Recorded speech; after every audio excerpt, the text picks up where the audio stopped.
Okay, testing.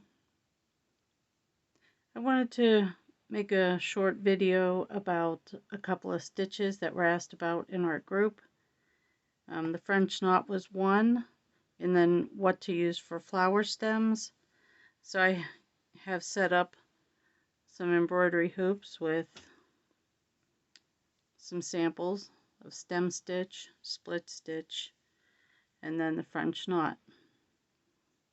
So let's start with the French knot. I did these two French knots with one strand of embroidery floss, 2 strands, 3 strands, and then the number 5 pearl cotton. I also only did 2 wraps for each knot, which I'll show what that means. So I already have my needles threaded up and in blue and then green for my stem and split stitch.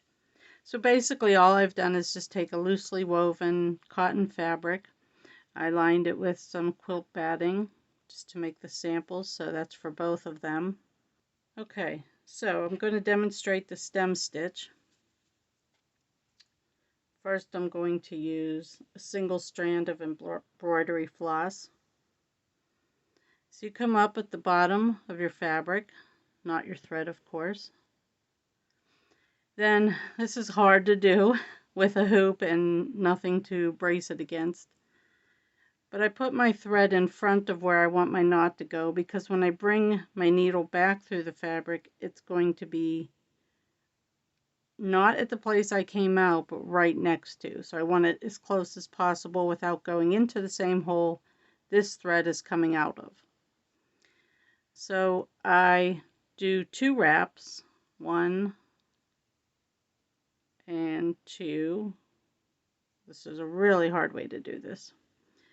And then holding tension on this thread in my right hand, I put my needle next to where I came out, maintaining tension all the time on that part of the thread.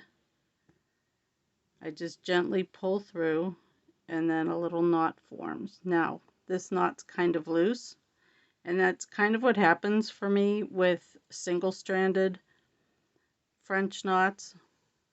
I don't normally use a single strand, but in case somebody wanted to know how to do it, there's 2 wraps, and then down next to where I started, maintaining tension, and there, that's the French knot with a single strand. So gosh, I pulled my knot right out. This is a really loose weave fabric, so the knots do disappear depending. That's why you would have to have a real tight linen or cotton woven fabric if you want to use a single strand of embroidery floss. Okay, now this needle has, I had them all sorted, 2 strands. 2 strands with an embroidery needle. So again, come up from the bottom of the fabric. I'm going to turn my work a little so I can hold it. Get a hold of the thread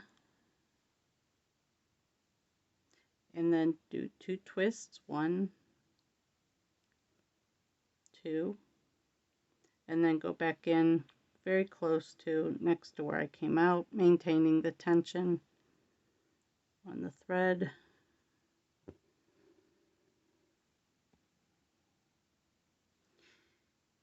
You can always undo your knots if you don't get them the first time.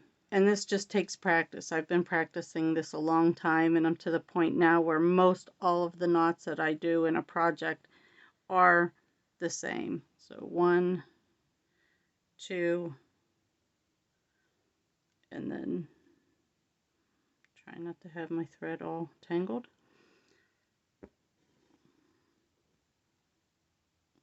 So I try to let go when I'm close to pulling the thread all the way through. So once more, using 2 strands of embroidery floss. I hope I'm in screen the whole time. Apologize if I've gone off screen. And back down, maintaining tension. Okay. If this was my real work, I would just go under a stitch and loop back through and make a knot. And then, oops, snip off.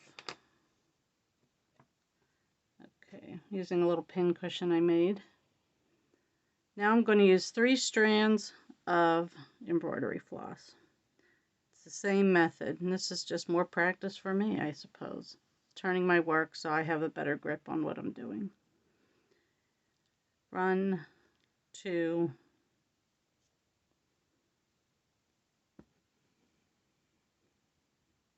and I like that knot a lot better. It's a lot more pronounced. 1, 2. So another thing you can do is change the number of wraps, and that will change the size of your knot. Also, however tight you pull, they can vary. To me, that's the beauty of them, that they don't all look alike, kind of like snowflakes. That's why I call it slow stitching, because there's no rules, and it's okay if you don't have it the proper way according to embroidery rules. So let's do 3 wraps. 1, 2, 3. Let's see. Let's start that over again. 1, 2, 3, and then close to where I started. Maintain tension and pull through. So it's not that much of a difference. Let's try that again. 1, 2, 3. Let's go 4. 4. Be brave. Take chances. And there we go. So that one's a little bigger. And then knot off my thread. I don't typically work with 1 strand of embroidery floss. 2 is usually the minimum that I work with.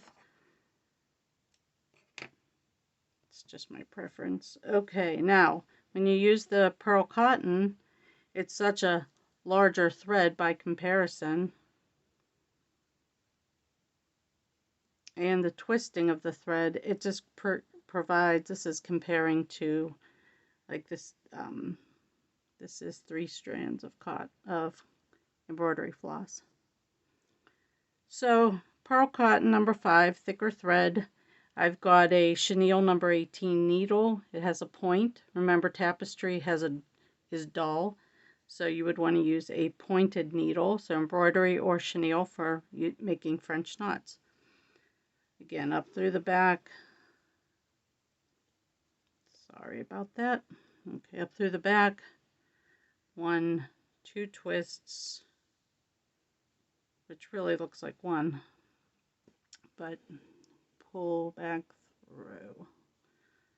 Adjust my thread. I have a very long piece of thread here. And one more with this.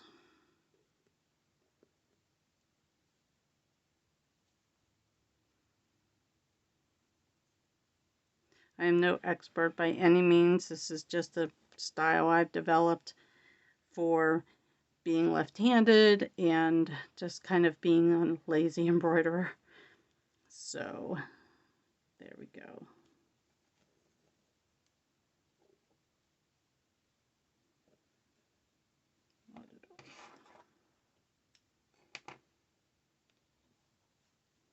And those are French knots with 1 strand of embroidery floss, 2, 3, and number 5 pearl cotton. Hope this was helpful.